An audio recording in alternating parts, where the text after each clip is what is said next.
Welcome to the Wellbeing and Career World podcast. I'm delighted to be chatting with a lady whose superpower is being genetically optimistic. Leann was diagnosed with relapsing remitting multiple sclerosis in 2009 at the age of 29. However, she believes in finding the positive in negative situations is a skill that can be learned, practiced and perfected. Leann has a mission to teach her time-tested tools to as many people as possible so they can experience the magic of positivity too. As a life coach, Leann is here to help you. She is your personal cheerleader, supporter and advocate and has a goal to empower you to be in charge of your story. During her 12 years living with MS, Leann founded a non-profit, tried to beat MS Kids Triathlon. After 8 years, they have raised over $100,000 to help patients living with MS. Leann has a true joy in her life, and that is being wife to Don and a mum to Marina, Paige, Hudson and Cadence. And on today's podcast, we'll be chatting about learning to cope with multiple sclerosis. A very welcome to the podcast, Leann Stickle. How are you today, Leann? Oh, I'm good. Thanks for having me. No, my pleasure. Let's get this started. So where are you right now on planet Earth? Yeah, I am in central Illinois, so a few hours south of Chicago in the U.S. Wonderful. And how is the weather today? As an Irish man, we always have to ask about the weather. Are you sunning it up? Are you chilly? You know, we are partly cloudy and definitely chilly, which is very sad, but it is a reality. How was your holiday season and how was the new year? Holidays were lovely. I got to spend a week in Florida with part of my family. My parents are smart and retired and head to Florida for a few weeks. Oh, they're smart and retired. Okay. Are they young? Youngish? They are mid-60s. Oh, so they are smart. Okay. Yeah. they finished up early. What part of Florida? So near Tampa is where they landed this year. They normally are Fort Myers Beach, but that got hit by the hurricane. And so their normal spot was not an option. But they still found sunshine in the beach. And I mean, that is calling to the rest of us. A few of us show up. Yeah, no, Florida's very nice. And have you any New Year's resolutions? Do you do the resolutions? I do. I love to get refocused on any Monday, any first day of the month, and any first day of a year. So okay. I don't miss opportunities to refocus myself on my goals and what I'm working on. But I also know that life happens and I see success as a staircase. And there are points in our life and year that we have to pause right on that staircase. So I think I have a healthy view of resolutions. Oh, good. Well, you're better than mine. Mine usually start on the 31st of December and the end on the 4th of January. So at least you're more positive. So I gave a little introduction about your background. Can you let listeners know a little bit more about yourself? Sure. Yeah. I think maybe the coolest thing about me is that I'm a mom to 4 teenagers. And I can only say that for a couple of years, but I had 4 kids in 5 years. So it is exciting and crazy and amazing. You had 4 kids in 5 years? I did. And on purpose. Isn't that something? Was there no television in the house, Leann? No? You're so funny. So yeah, it's amazing. And it's neat to see them growing into themselves and figuring out their way. I have to admit, I'd kind of like to fast forward through some of it. But it's really special. And I just feel like I'm getting to do my dream job. And are they trouble? Can you say this while we're recording? Are they causing you any problems, Leann? You can tell me. We have hiccups, but I always say they're delicious. Like they just are, neat and amazing in their own way. And yes, of course, things that, aren't just like what their mother would do. That's mildly annoying. I'm not going to lie. All right. But, I feel really lucky. So do you get much spare time with these 4 teenagers? I mean, what do you do in your spare time? They do go to school and a couple of them drive. So that is helpful. So I do have some spare time. And there's a few things that fill up the rest of my day. And one is doing a little bit of life coaching. Okay. My focus for the past couple of years has been really helping people dealing with chronic illness or dealing with hard things in their life and wanting to move forward, wanting to make peace with that part of their life. Right. Yeah. And we can get so tripped up in the crummy, in the parts of our life that we didn't choose, but feel consuming. And the truth is that we really can set those things aside on a shelf, and we can get excited about things that are within our control. And so it's been my privilege. I mean, it's just, it was a very natural thing for me to do, just personality, skill, right? Like just what I love to do, conversations with people and helping them step back from their life, look at the big picture, figure out how to move forward, what they're excited about, what they can be the boss of, right? So that has been fun. In the last couple of years, I've hung my shingle out, and it's good. You're so annoyingly positive. Usually, I'm the one that is kind of like, why is he so positive? But you're so positive. I mean, have you had that from a young age? Oh my goodness, yes. And let me tell you, my friend, it's genetic because my grandfather, who's gone now, was annoyingly positive. I mean, he was just so optimistic that it made you want to barf, like you're like, ugh, seriously, like it can't be that good. And he was actually a very poor man by this world standards, but he thought he had the world by the tail.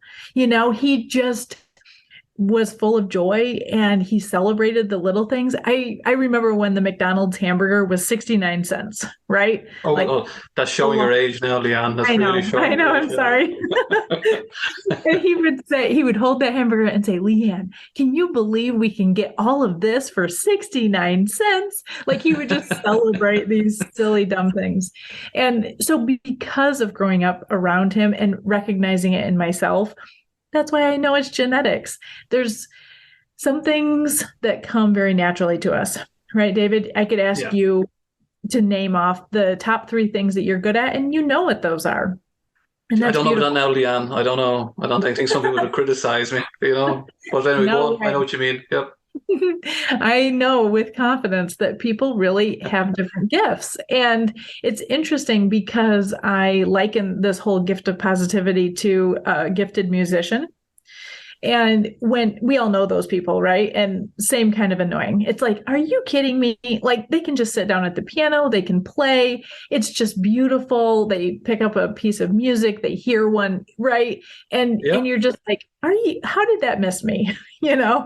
And I took 13 years of piano, and those lessons were worth it, and I enjoyed it, and no one will ever pay me to play the piano.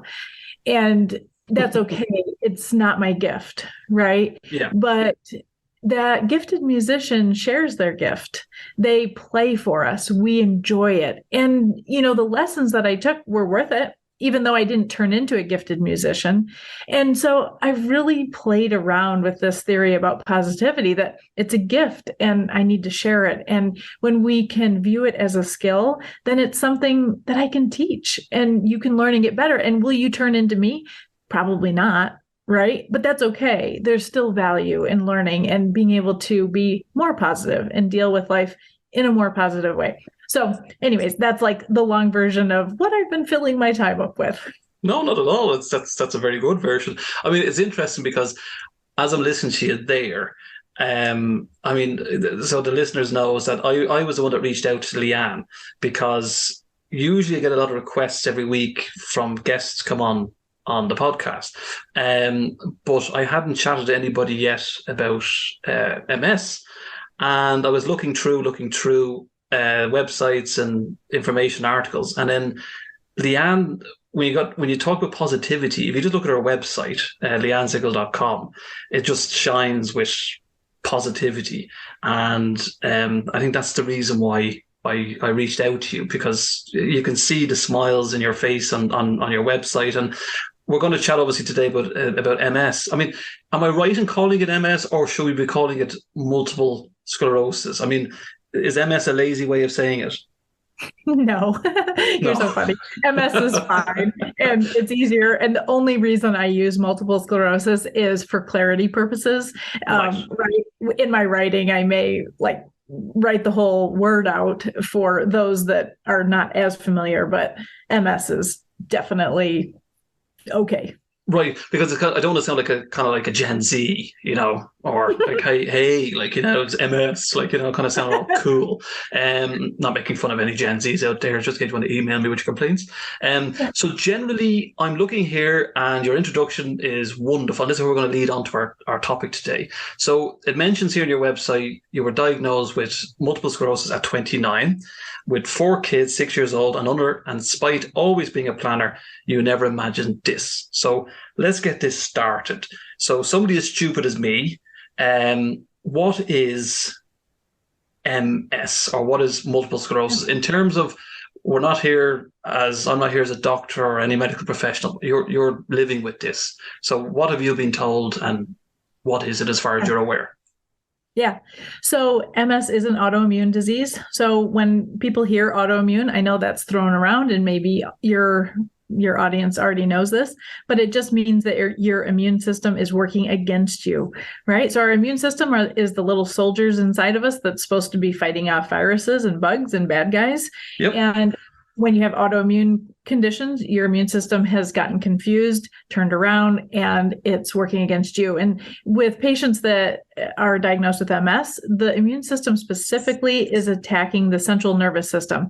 So central nervous system is your motherboard. It's brain, neck, spinal cord. It's what's telling your whole system what to do.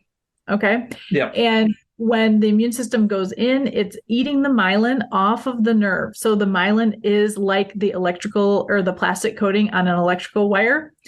And when you have a lamp and it's plugged into the wall, if a mouse chews the electrical wire, there becomes a disconnect, right? And now the lamp flickers. So the connection doesn't get through. Same concept with MS.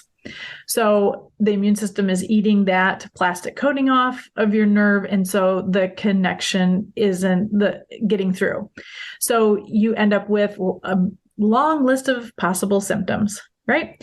Anything from numbness, tingling, paralysis, vision loss, fatigue, lots of motor issues, speech, cognitive abilities, memory loss, right? So, this list can go on and on. And it makes sense, right? Why you would have all those troubles when your central nervous system is being damaged. Is it, Leann? Sorry, is it genetic? I mean, would family members pass this on, or does the science community or doctors, do they know the full reasons of why you got it, for example? Right. Or you have it? So unfortunately, no known cause, no known cure, right? That's the worst part of this whole podcast, message I'm going to give to people. And so it's not considered genetic. Now, I want to put a little asterisk there and say that you will find family members that have MS, and it's probably more because they've been in the same environment. Okay. It's all theories, right? And I've read books, I've read current research from Harvard Medical School, and they are making a lot of progress. There's a lot of hope for newly diagnosed patients today, even a lot more than there was, when I was 29, like 12, 13 years ago. But there's still a lot of unknowns. What triggered the immune system, right, to turn on us and to start destroying good parts of us. And that, there's viruses now that are a possible connection to that event, that immune system changing its mind. But again, all theories. So you were 29 and you're very young. So let's pretty much start with, how are you feeling? So irrelevant of the symptoms that are out there, maybe different for each individual, but how are you feeling, and why did you get tested, or what was the reason behind you discovering you had MS? Yeah. So I was dealing with some numbness and tingling in my left hand, and my left arm really would come and go. Sometimes it would be what I call symptoms loud and quiet. Okay. So sometimes our symptoms are really loud and like your hand is super numb. And I always describe it, after you go get a cavity filled at the dentist and, your face feels a certain way, like 15 minutes after, oh man, it's like super numb. And then, how it feels like 2 hours afterwards. Well, it's a little bit less numb. So when you think about the scale of how numb something feels, you can kind of picture that. Yeah. Well, I was dealing with that. I was convinced that I had a pinched nerve, like up in my neck and shoulder area. And I had these 4 cute kids, and I was carrying around somebody on my hip all the time. So it kind of makes sense that I would be out of alignment, and maybe I had like a spinal thing, right? Like, and I didn't go to medical school for lots of great reasons. One, because I wasn't interested. And so, we all think we are smart with WebMD. And we Google our way to solutions. And at the time, I had an HMO. And when you have an HMO for your insurance provider, you have to go to your family doctor to get a referral to any specialty, right? What's a HMO, just so for anybody that's in different parts of the world? Yeah, so I can't give you a super smart answer about that, but it's just a certain style of health insurance. And there's like here in the US, we have HMOs, we have PPOs, and I don't even know what those acronyms mean, but they come with different rules.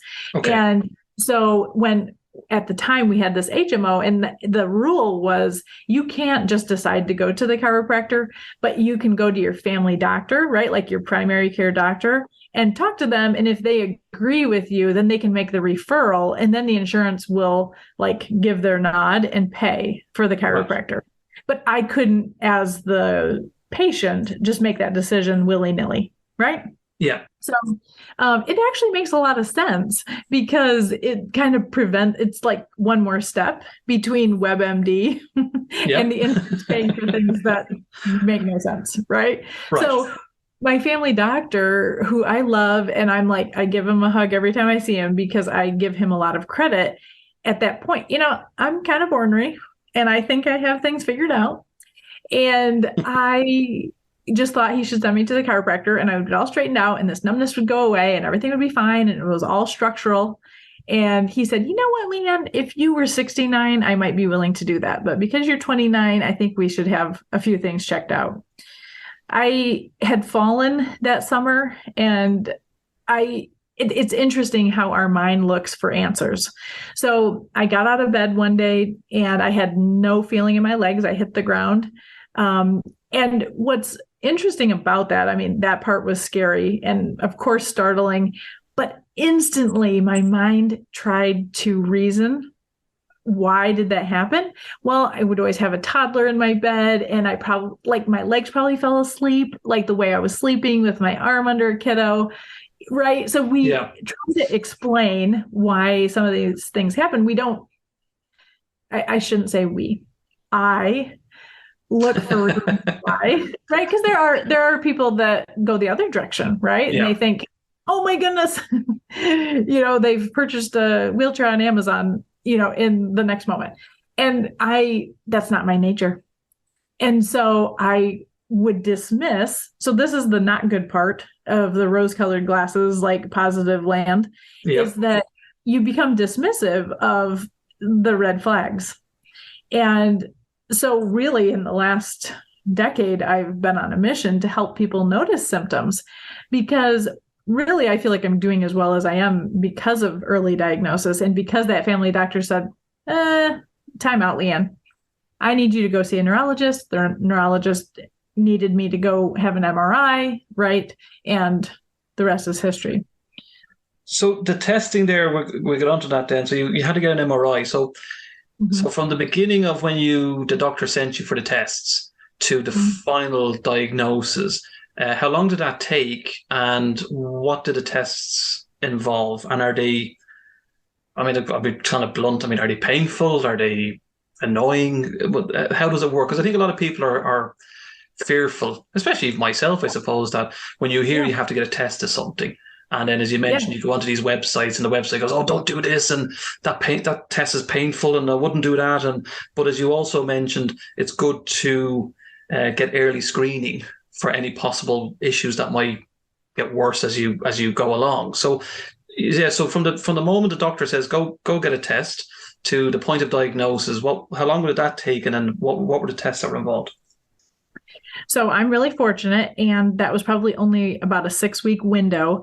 And that was because I got into the neurologist. When you go to the initial visit, she does a physical exam. What that looks like is me standing, hands out, eyes closed. She's looking at balance. She's having me touch the end of my nose, touch the end of her finger, walk a straight line, right? She's looking for anything that is manifesting itself on the outside. When that's done, she says, Leann, we need an MRI. So an MRI is a picture of your brain and spinal cord. And it is a machine that you lay down and you kind of get, you're like on a sliding table. Yep. And it slides you into like a tunnel-like machine. Now, if you are claustrophobic, this is not a fun test. Okay. If you are a little bit claustrophobic, this is not a fun test, right? Because when they take a picture of the brain and your head has to be perfectly still, you're okay. So your head is laying in this hard plastic space and they don't want you to move. So they put some padding next to the sides of your head. You can picture this, right? Yeah. So they're wanting you to be so perfectly stationary. Now that I'm older and wiser, I tell them, oh, no. I will be a good kid and I will hold my head perfectly still. You are not putting that padding next to my cheeks. Like, right. To me, that just, it's so tight. Okay. I don't like that feeling. So people end up having to kind of figure out their tolerance level for that space. Some people love to have their eyes covered up with a washcloth. I want to look out and see the day, light of day. All of those things are personal preference, but the reality is that the tests can take quite a while. Right. And so you'll have your brain and your cervical spine and sometimes the full spine. So cervical spine is the neck portion of your spine, right? Yeah. And and then they'll pull you out and you'll have an IV and they'll add contrast. And then they'll do the whole set of pictures again, because then they can look at the differences of your brain with and without contrast. Contrast is kind of like a dye that is going to help them see activity in the brain. By activity, I mean damage that is currently being done by your immune system. Right. So, and how long are you lying there roughly? I mean, is it all in one go? Or... Yeah. So how long with the MRI, does it have those like a kind of like a type of magnet type of sound going on, or do they give you headphones? They make you put in earplugs, but you're literally laying next to a jackhammer. Yeah. I mean, like, don't kid yourself. I mean, there's no just I mean, it's like, oh my goodness. Am I like laying on a New York City sidewalk? I feel like, and for length of time, that there is such a huge I have had MRIs that have been 3 to 4 hours when it's been the full, and typically a couple hours. And then this year I was in a new machine and they have sped the process up and I was about 1 hour. Okay. And so I think really the length of time is improving, but as far as where those machines are and how many systems are updated, right? Like, I hate to give people hope that they landed in the right spot with the right new machine. But, after I think I've done about 30 MRIs. Oh, wow. So how often do you have to get it done? So now I don't only have to have it done once a year. Right. But it's painless, is it? Painless. Yeah. Other than the IV. Yeah. Painless. Other than the hammering noise and the claustrophobia. The best part of this story is that you will meet half of the people will tell you that they'll take a nap. Oh, right. Yeah, it's impressive. I'm like, wow. Okay. That's not my idea of nap noise, but for some people they can rest during it. So definitely not the scariest part of the journey, in my opinion. So they can put headphones on you and you can relax. Is that okay? Is it? Yeah, for sure. And there's even some locations and machines that they'll pipe in radio and music right. So there's different things and creature comforts that they have that have come a long ways. So that part of testing, while I would call it in the annoying column, it's not horrible. and nothing to really be that afraid of, as long as you are super honest with your doctor about, how claustrophobic you are. And for those people, they will actually help them with maybe like a Xanax or whatever. I don't even know what's all prescribed. I just know one friend takes the Xanax, and that helps them be calmer. Like just kind of relax and chill out. Yeah, exactly. So when you're in the MRI scan, you never heard of the Wellbeing Career World podcast being blasted through the MRI machine? No, it definitely wasn't being. No, okay, for that. No. So what about so when they told you that the doctor or the medical team told you that you had MS, I mean, how did you feel considering you're 29? Did you think it was a mistake? Oh my goodness. I want to paint this picture for you. Okay. Yeah. Because here I am. So we've gotten to know each other. I'm rose-colored glasses. I think everything's going to be fine. I think it's all structural, right? Inside of me. Like, we're just going to fix something. And I am so confident. And it's October 23rd of 2009. And Don offered to take time off of work and meet me at the doctor's office. And I was like, oh no, I'm fine. You don't need to do that, And when the neurologist said, Leann, we are 99% sure that you have MS, I was so dumbfounded. All I could picture in my mind was a wheelchair. And to be honest, I didn't really know that much about MS. I knew of people that had it. And I just felt like in that moment, they were going to wheel me out of this office that I had walked into. And it just felt like, how can I do this? How can I do this forever? And that's the hard part about chronic illness, is that there's no bell to ring. This is not something that we're going to put a cast on and recover from in 8 to 12 weeks. And that is so overwhelming as a young person, as a young mom, for anybody at any stage in their life. I work with newly diagnosed people, someone this year that's 50. It's so overwhelming to him that forever this has to be part of his story. And so I really struggled. And for about 6 to 8 weeks, I would say moderately depressed. I obviously still took care of everybody, and I would lay in bed at night and tears would just come down out of my eyes. Like, I just laying there, like I wasn't sobbing, and it wasn't that I it's hard to paint the picture, right? I was just sad.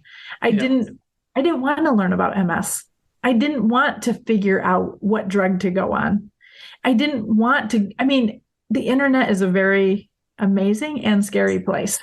Yeah. Right. And when people are newly diagnosed, I tell them to tiptoe through the internet, like very, very cautiously go online, because I feel like the internet attracts the winners and the whiners. The whiners. Yeah, I agree with that. Yeah, it's a dark place at times. Yeah, it is. And the whiners, we all know, right? Like, the sky is falling, everything is wrong, worst day ever, ruined my life.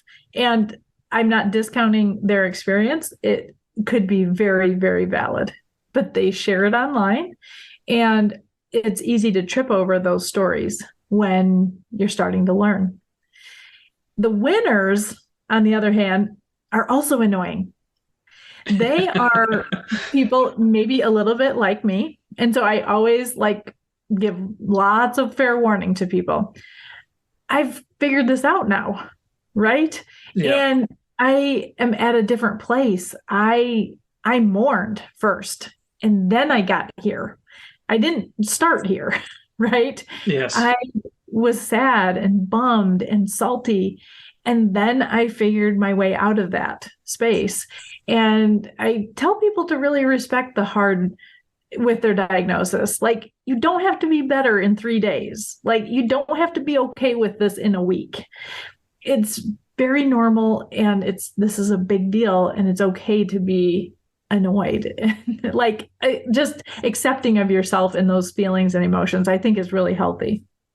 Can I ask you, so you mentioned there when you got the diagnosis and you thought in your mind that, you might be in a wheelchair or brought out in a wheelchair and stuff like that. So getting back to the internet side of when you read these stories, either the positive or the negatives, was that in your mind? Is that the picture that you had in your head from years ago, that you will end up in a wheelchair or you'll be in a wheelchair? For sure, right? Like just media and someone that I knew that really struggled with her mobility. And it's actually my husband's aunt. And even though I knew her story, I actually know quite a bit about her story and knew that I wasn't her. In that moment, I didn't have any other data points. I don't know anybody else. I couldn't think of a success story or someone that was more successful than her in dealing with a chronic illness, right? Like MS. Right. Mm-hmm. And the treatments then, I mean, obviously as technology advances and there's new treatments out, new medications, I mean, is there treatments available that can actually manage your MS, and can you live a normal life with it? For sure. And have I already said this is the best part of the podcast? I always accidentally say that too many times. Okay. This is the best part of the podcast, okay? This is the best part. There is so much hope for patients that are diagnosed with MS. It is the field that they have made the most progress in when I talk about brain diseases, okay? So when we talk about ALS, Alzheimer's, Parkinson's, brain tumors, and MS, those are all issues with the brain. And MS is winning as far as treatments and options and the science. So I am so thankful for that, and I'm benefiting from that for sure. Is the, how do I put this? Kind of like for your, say, family and friends, or your partner or your husband or your wife, I mean, how is it for them? So I'm not getting the violins out here because obviously you're the one dealing with it or living with it. But for relationship wise, does that have to be managed as well? Because you may not feel well one day, you feel good for 2 days. Is that how it goes? Is it? Oh, yes, for sure. And the support team, the people that care about you and that are around you, it's like they got a disease too, right? It now is part of their journey. And it is such an important piece of the puzzle that I think now is being acknowledged a lot more. In past years, right? 10, 20 years ago, that wasn't spoken about as much. But now we see patient caregiving teams that are speaking at conferences and sharing how they deal with it. And it's interesting, but I think that walking alongside of them, learning alongside of them, helping when I'm tired of learning about it, like those are all really, really important things and ways that your support team or partner or family can show up for you. And I mean, that just means so much. The other thing that I feel like, I have been so fortunate with is help making the decisions, right? Because now you're in a space that you're trying to rapidly get educated about, and you're trying to ask good questions of your doctors. You're trying to make good decisions. And so to have somebody that can go with you to appointments and soak that up and help you remember the questions that you had. And obviously notebooks and journals and all of those tools are helpful too. But I don't know, in the moment, that first year, I was so thankful for Don going with me to appointments and helping make decisions and make me feel at peace with the decisions that we made. And how did they react when you told them the news? I mean, was it denial? Was it shock? Did they kind of say, "Oh, the medical team are wrong, let's get this checked again"? Or how was the vibe? So all the signs were there for me, so there really was no question. And I mean, on that very day, on October 23rd, I mean, I was paralyzed in that parking lot and heartbroken. And he left work and came to me, and I mean, he's just such a comfort. And I yeah, I mean, he wins awards for just being there for me. And if I want to question something, then we're going to question it. Right. And it's not that, I mean, and if there is something that needs to be pointed out or asked, he's good about bringing it up, but it's definitely like the ball is in my court. And I mean, he and I are both firstborns, so we know this about each other. And I mean, today we've been married 23 years. Oh, wow. So okay. there's Congratulations. Yeah, right. Thank you. But and I mean, obviously this was, we must have been about the 10-year mark when I was diagnosed. But right, there is an understanding of each other, and I feel like he can pick up when I drop the ball, but also understands when I got the ball, and I need the space to figure it out myself. And did you have all your 4 teenagers now before your diagnosis, or was there some after or in between? Nope, I had them all before. And what's interesting is that based on my MRI, they feel like I had MS 10 years before I was diagnosed. Oh, wow. Okay. Because of the number of lesions on my spinal cord. Right. But pregnancy and nursing really suppresses MS symptoms. And I was pregnant or nursing for like 7.5 years of those 10. And so the doctor kind of teased us that, we could just keep having kids and I would probably continue to feel really good. But, that didn't seem like it made the most sense. People that you might know that have, or you've worked with, that have been diagnosed with MS, have they had children afterwards? Oh, yeah. Lots of them. Lots of moms with MS that have had babies before, during, after. And obviously treatment is affected by pregnancy. So there's some drugs that are not pregnancy friendly, but we have options. We have a lot of options. So it is so amazing for those that are diagnosed today to just know with confidence that there is the science there on their side to help them. I mean, I can't even tell you like how much joy it brings me, because I just spoke with someone newly diagnosed a couple of weeks ago, and she's at that space, right? They were getting ready to start their family, and lots of worries about it. And there just is a lot of help for her. No, it's brilliant. It's, as I say, science is great. It's keeping us going, I have to say.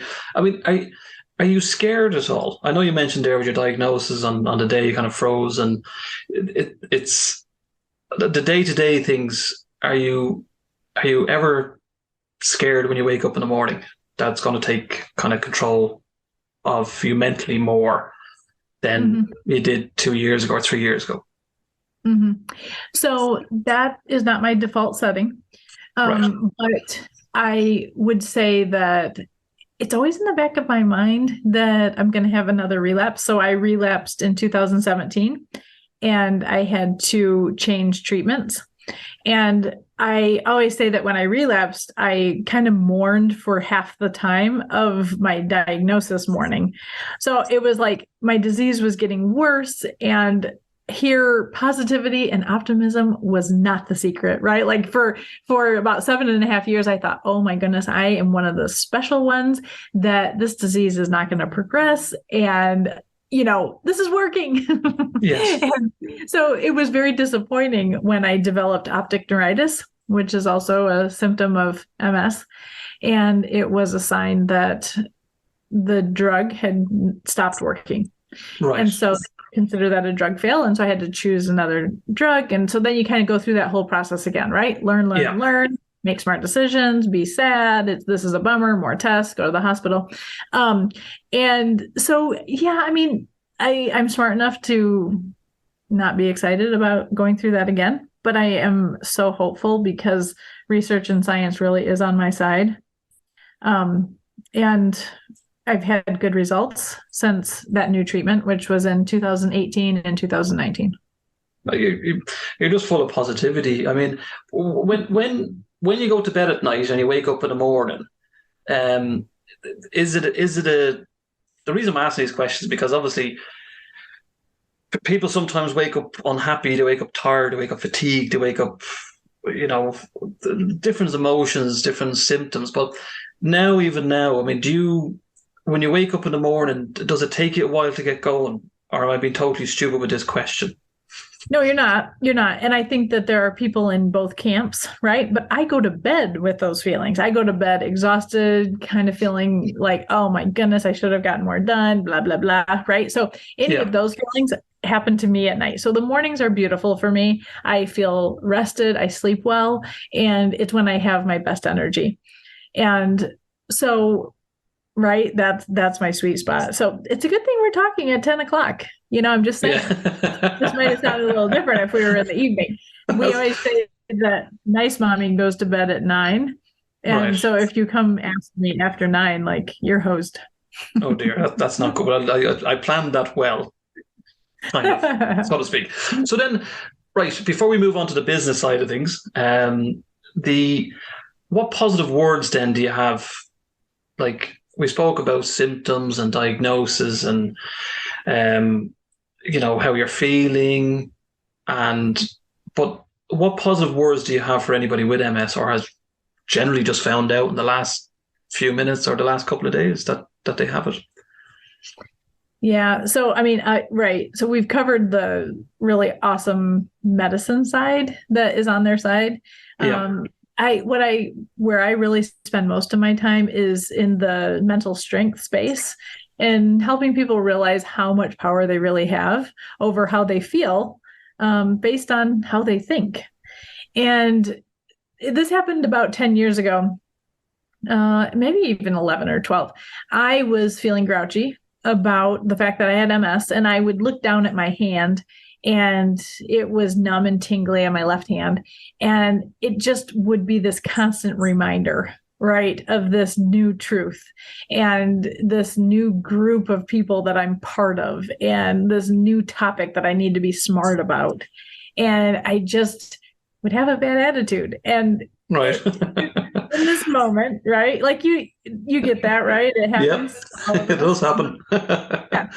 And I was looking down at that hand and I noticed a watch that I had purchased, and I love watches. I like bright ones, cheap ones, fancy ones, all of them. And I looked at the watch and I thought, oh my goodness, Leann, you are so smart for buying that. That is so stinking cute. And in the moment, I started calling that my frosting. And I look at life can kind of be like dry, crummy cake.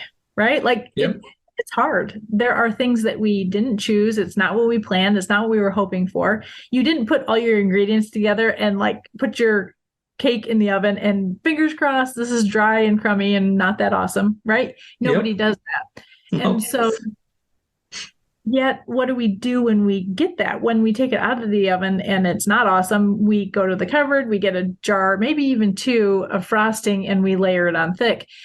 The bite can still be enjoyable. So in life, I feel like there is frosting, and it can be anything: sunshine, puppy, healthy kids, new Birkenstocks, old Birkenstocks, right? My cute watch. And by pausing and appreciating it, noticing it, that it's like applying the frosting to the cake. It works its magic. You and I have both taken a bite of cake that was not awesome cake, but it was delicious frosting. And we thought, it's worth the calories. Yep. And so I think it's such a healthy tool for people because we all have frosting. But if we don't notice and appreciate it, it's like frosting in the jar, right? It's there, but it's not working its magic. And so that is one simple perspective tool that changed. It really helped me shift out of the poor me pity party that I had that is not that fun to host. No one wants to attend, right? Yeah. And I shifted myself out of that. And my whole frosting theory, I started the hashtag Frosting Fridays and encouraging people to just share something, right? And it can be the littlest thing: coffee in the morning, a call from your mom, a text from your grandma, anything. But it's in the pausing, noticing, appreciating that has a huge impact on us, and it makes a big difference. You're, I just keep saying it loads of times. Like I'm like a parrot, but you're very well. You're so positive. It's I mean, I have a pity party every day, Leann, to myself. I look in the mirror, I do, and I look at my hair and go, "Why are you going so grey? Why? Why? How dare you?" I have Right. problems. So what is then? So let's move on then to the I always say the business side of things, but I won't even say the business side of things today. We'll just move on to the services you provide and the coaching you provide. But what is Try to Beat MS? Okay. Did I pronounce that correctly? Did I? Yeah, you did. Perfect. Okay, cool. So real quick, I think it's an important point to make that sometimes, and I would say more often than not, it's very healthy to do something good with the bad part of your story. So I want to say that again. Do something good with the bad part of your story.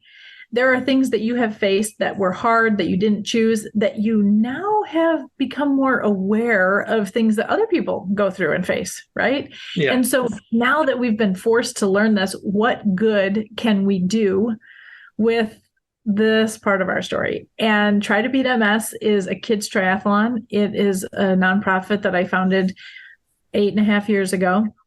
And our number one mission is to raise money to help MS patients. So the truth about chronic illness is that it's chronic, it's forever, and it comes with chronic costs. And those are forever. And so recognizing that there are people out there that don't have as good of health insurance, they don't have options to remodel their bathroom and make it handicap accessible, right? If that becomes a need, lots and lots of very expensive pieces to the puzzle, right? Yeah. Of taking care of themselves. So our number one mission is to raise money for patients. And our secondary mission is to inspire kids to love fitness. So along my journey, I am an academic. I am not an athlete. And so fitness was not part of my story. But when your mobility could be taken away, that's a powerful why. And that reality, that truth about MS really motivated me to lean into fitness. And it became a passion. And I am not fast. I am not ripped. I don't teach anything. I am not a personal trainer. Like, no. Do not misunderstand me. But I show up and I work out almost every single day. And that is because I can. And it feels like such, I don't know, I don't want to say blessing, but like it's just such a privilege to be able to move. And when you view it that way, it's not a hardship. Nice. And I mean, yeah. Tell everybody how much you raised so far. Yeah, so we've raised over $100,000, and that's amazing. Or as the Gen Zs would say, that's shamazing. Oh my God. Yeah, you're way up on that, way more than me. And, we're going into our 9th year, and it is just magical because it brings a community together. And really, the secondary mission of inspiring kids to love fitness, my thought was that if we can get kids addicted to movement and to fitness and to races, like race energy is so exciting. Everybody comes together. They've worked hard. They're doing this amazing thing. There's all these volunteers and cheering, right? Like you can just picture this energy at the event. If we can get kids addicted to that, how powerful is that? And we know those kiddos are going to face hard things. They are. It's not going to be MS. It's going to be something else or something else or something else.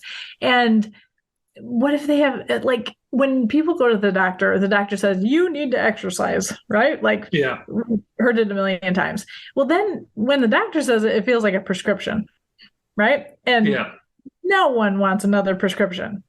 But if fitness is just part of what we do, it's just who we are, amazing, like so much strength and an amazing tool for anyone. No, it's brilliant. I mean, the amount of money you've raised, I mean, geez, it's amazing. You've done amazing things, and you continue to do amazing things. I'm actually being nosy here again. I usually do this when guests are on. I'm on your website, leannstickle.com, and you have information about yourself. You have a shop, you have podcasts, you have coaching, you have speaking, you have a blog. So tell me this. when it comes to the coaching and, say, the speaking after, so for the coaching generally, is it one-on-one or is it can you do like corporate coaching, or how does it work? So right now it is one-on-one. This 2023 is going to lead us into a group style of coaching, because I think that my people will do well in a community together, a lot of them, and they will appreciate the community aspect, and they'll find commonalities with each other that maybe are different than me. Right? Like not every nut job has 4 kids. And so they want to talk to somebody that has 2 kids, right? And so the group is coming, and because I see the need for it and space for it. But right now it's one-on-one. And let me tell you about that person. That person that comes to me, they are amazing already. Okay. And they are not like laying on the couch. I mean, if they are laying on the couch, they can come to me, but they're probably not the person that's ready to invest in themselves. Right. Yeah. This is the person that says, I can do this, but I don't know which this I should do. I don't know if running a 5K matters more than changing my job. I don't know if starting a fundraiser or getting my kids to eat veggies is more important, right? And so and especially as women, I hate to generalize, but I'm just going to go there. Just go ahead. Go ahead. Yeah. Go ahead. Right. Okay. So we like to juggle, and juggling is great as long as you're a juggler. Right? Yeah. Okay. Yep. And so we've seen people juggle well, and that's perfect. And you should, and you can. And coaching helps that, because there's always going to be more than one ball in the air. This is not the book, pick one goal. Are you kidding me? That never in my life have I picked one goal. I think that's a bunch of baloney. I get what they're saying, but hello, life is more than that. I'm a mom, I'm a coach, I'm a wife, I'm a community member. We have these different spaces, and that is what juggling is. And so there are times that we're not good at juggling, and maybe we have too many balls in the air. And so it's just a beautiful process of walking with somebody, helping them step back from their life, see the big picture, and get refocused. And I cannot even tell you how much fun it is, the magic. And you and I both have seen good coaching, right? Coaching. Well, I think you're much more passionate than I am, I have to say, Leann. I think you're I'm I can barely get out of bed in the morning, and my excuse is just because I want 9 hours sleep instead of 8, so I understand what you mean. Yeah, so go ahead, continue. Well, it's just so exciting. And I hold space for those people that have said, this matters to me, right? Yeah. And that's the beautiful thing about coaching, is that people have made the decision for themselves that this is important. And I'm going to take a little bit of time and a little bit of my money and lean into this. And what happens when they do that is we make progress. And progress is always the goal. In fact, progress is perfection. So perfectionism is debilitating, and I know that from personal experience. And what's so amazing is changing your mindset that progress is perfection. And it's so exciting because it's so possible. It's not impossible to make progress. We can all take steps forward, and then we can course correct when we take those steps forward. And a good coach helps and asks the right question and cheers and points out what they're doing well, and also points out what they're not doing great. And that's the magic. The very best athletes have a coach. So it's not that the coach is better than the athlete, right? The very top athletes do not have someone that is beating them, but they have the ability to watch them and push them and remind them of what they committed to. And so it really is a privilege, and I love it. I know I was cut out to do it, Is there anything, Leann, I'm listening to you there, right? And it's amazing because you're doing so much for everybody else, and you've been diagnosed with MS and you're living with MS.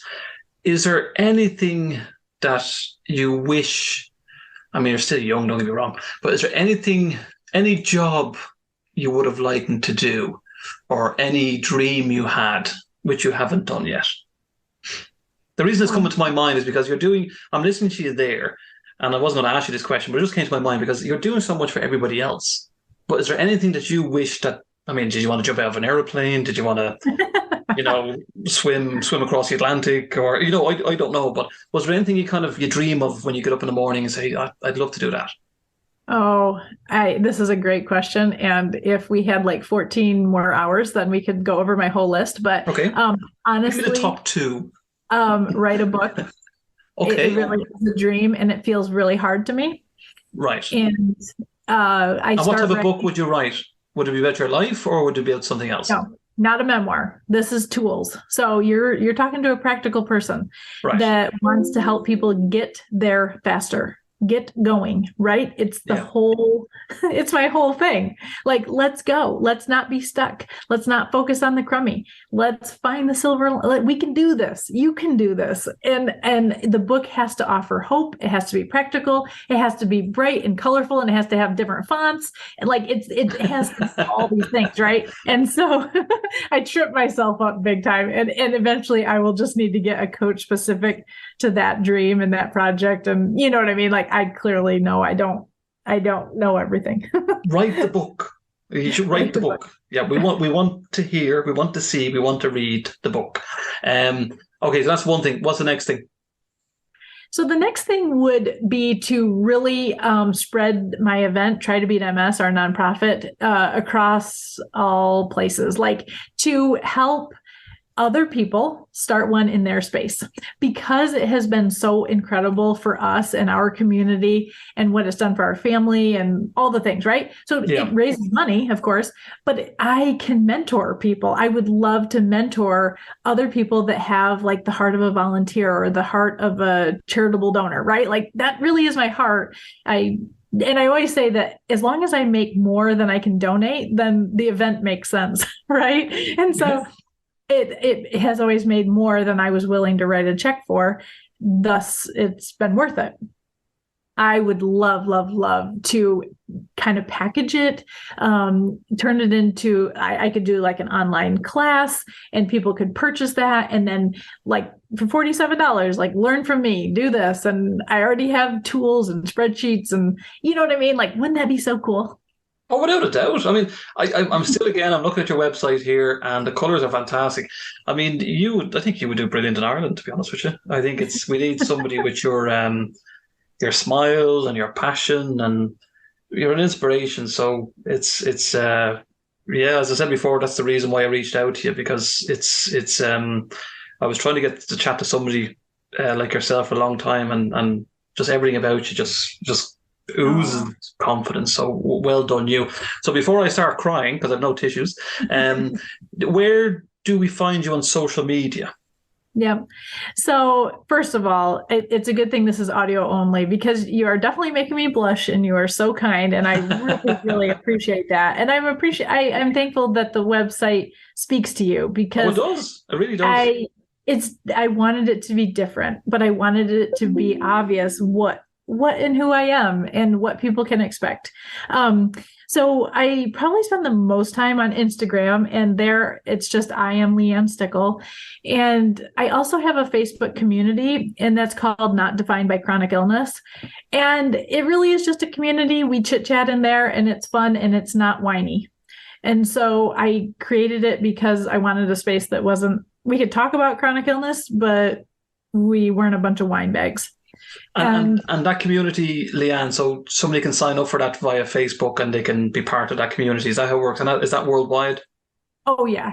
Yep, totally. And that's free. Mm-hmm. So those are the two places that I am the most, is Instagram and my Facebook community.